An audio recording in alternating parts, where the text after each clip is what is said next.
첫 번째 종목 상담 전화로 출발해 보겠습니다. 시청자님 안녕하세요. 네, 안녕하세요. 예, 어떤 종목 궁금하세요?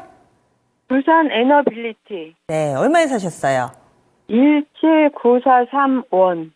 17943원, 17,943원 맞으세요? 네, 예, 네. 비중 어떻게 되세요? 30%요? 비중 30%. 이번 달에 사셨어요?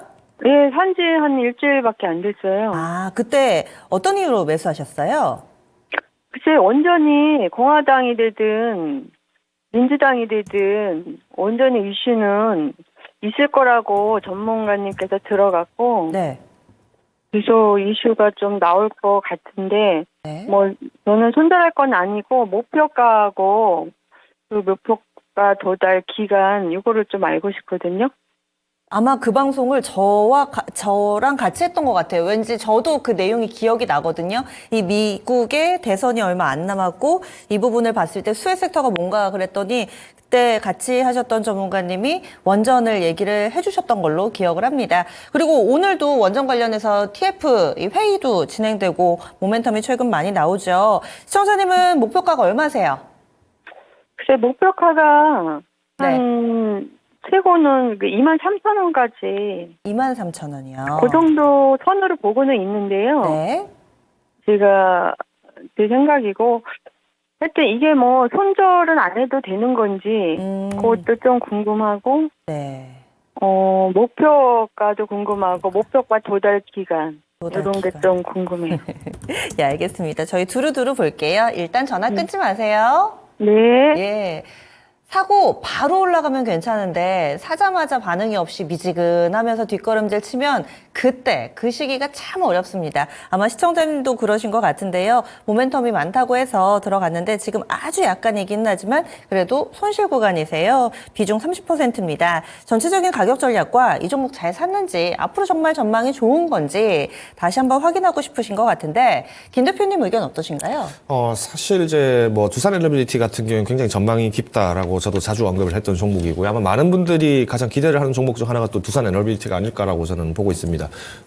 점상 시크릿 때도 저희가 이제 자주 소개를 드렸었는데 올 한 해 좀 기대가 된다라고 올해 작년 말부터 계속 주장했던 종목 중 하나가 두산 에너빌리티, 두산 박해. 그러니까 외우기 쉽게 두비두밥으로 외우자 이런 얘기를 했던 기억이 나는데 일단 이 종목을 이제 사셨을 때 조금 아쉬운 점이 있다라면은 아무래도 다른 종목들을 좀 상승하시면서 교체하는 과정에서 시간이 걸리다 보니까 불과 일주일 내에서 좀 매수하지 않았나라는 아쉬움은 있습니다. 그래도 우리가 이제 전망 부분에서는 원전 부분들이 좀 커질 가능성이 크다라고 좀 말씀드릴 것 같은데요. 일단 여기에 대해서 좀 말씀드릴 수 있는 게 지금 소형 원전 모듈 관련돼서는 앞으로 이제 계속 수주가 이어질 가능성이 굉장히 높다라고 보고 있습니다. 왜냐하면 원전 같은 경우에는 과거 이제 친환경 에너지로 분류가 굉장히 어려웠습니다. 특히나 이제 독일 같은 경우에는 이제 기존에 우리가 잘 알고 있었던 앙겔라 메르켈 총리는 사실상 그 에너지의 의존을 거의 러시아 의존을 많이 했었죠. 그러다 보니까 유럽 지역에서 에너지 가격을 폭등시켰던 원인도 이 노드스트림 2가 막히기 시작하면서 나왔던 문제입니다. 이거를 탈피하기 위해서 프랑스 마크롱 대통령 같은 경우에는 오히려 원전 쪽도 신재생 에너지로 인정을 하고 이 산업을 활성화시켜야 된다. 그래야지 우리가 유럽 지역에서의 에너지 가격을 조정할 수 있다라고 얘기가 나왔는데 이 영향이 나온 게 벌써 지금 작년부터 계속 얘기가 나왔던 겁니다. 반면 그러면 두산 에너빌리티는 어떤 강점이 있느냐? 원전 모듈이라고 하는 게 말 그대로 이제 원전 핵심 시설이라고 보시면 될 것 같습니다. 이 원전 모듈을 가동할 수 있는, 제작할 수 있는 거는 사실 지금 원전 수요는 계속 높아지고 있는데 여기에 대한 정밀 기술력을 얼마나 빨리 양산체제를 가져가느냐가 문제라고 볼 수 있을 것 같고요.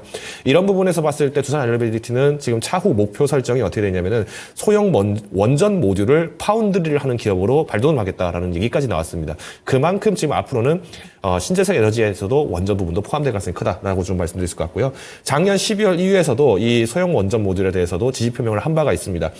유럽 의회에서 찬성표 409표, 반대표 173표, 기권 31표로 채택이 되면서 이제 앞으로는 이런 원전 관련된 수요들이 이제 유럽향 매출들을 좀 잡을 수 있다고 보고 있습니다. 물론 우리가 잘 알고 있는 사우디 바라카 원전이나 이쪽 같은 경우에도 이미 이제 두산 에너빌리티가 들어간 이력들이 있기 때문에 이게 아무래도 유럽 시장에 진입하는 데 있어서는 조금 문턱을 낮춰준다라고 생각하시면 될 것 같고요. 문제는 이제 가격입니다. 가격과 비중인데 지금 30%를 가지고 계신다고 말씀을 하셨어요. 그런데 30%까지 가져가기에는 원전주가 생각만큼 잘 안 갑니다. 제가 이 말씀 꼭 드리는 이유가 뭐냐면은 그만큼 원전주들이 지금 공화당, 민주당과 상관없이 간다라는 부분들은 분명하게 있습니다만은 대신 여기에 대해서 문제가 한 가지 있죠. 우리가 항상 논란이 되는 게 한수원에서 이제 결국 어떤 기술을 접목한다. 뭐 우리가 지금 잘 알고 있는 모델이었던 APR 1400을 이제 적용해서 수출한다라고 얘기했을 때는 미국 웨스팅하우스가 들어와서 바로 반격합니다. 이거 원래 우리 거야라고 얘기하지만 사실 이것도 논란이 있습니다. 이 APR 1400 모델을 기초 개념을 이제 설계를 할 당시에는 웨스팅하우스에 지금 있지 않았던 이제 다른 회사가 설계를 같이 한수원과 진행을 97년도에 했었고요. 이후에 98년도에 웨스팅하우스가 이 회사를 인수를 하게 됩니다. 그러다 보니까 미국 법원에서도 이거 미국 웨스팅하우스 거 아니다. 이거 자체적인 한수원 기술이다라고 인정을 해준 바가 있습니다. 그렇지만 계속 이런 부분들을 미국의 이제 무역법 관련해서 무역 통제 관련돼서 수출 통제법 관련으로 계속 시비를 걸기 때문에 여기에서 이제 주가 변동은 좀 단기적으로 계속 나올 수 있다라고 보고 있고요. 때문에 일단 조언을 좀 드리자면은 30% 가지고 계신다. 그러면 일단 20% 이하로 좀 조절을 하시는 게 중요하다고 봅니다. 오히려 10% 정도 영향이 남는다라고 하면은 지금 만약에 내가 전체 포트폴리오 중에서 20% 정도를 순수 원전으로 잡는다고 가정을 했을 때 그러면 전선주도 보셔야죠. 노드스트림을 중심으로 해서 지금 전력 설비들이 굉장히 많이 돼 있는데 유럽에 지금 진출 나가 있는 전력 설비들이 누가 있느냐? 뭐 LS도 당연히 있을 거고요. 뭐 그다음에 최근에 지금 굉장히 좋은 모습을 보이고 있는 대한전선도 있습니다.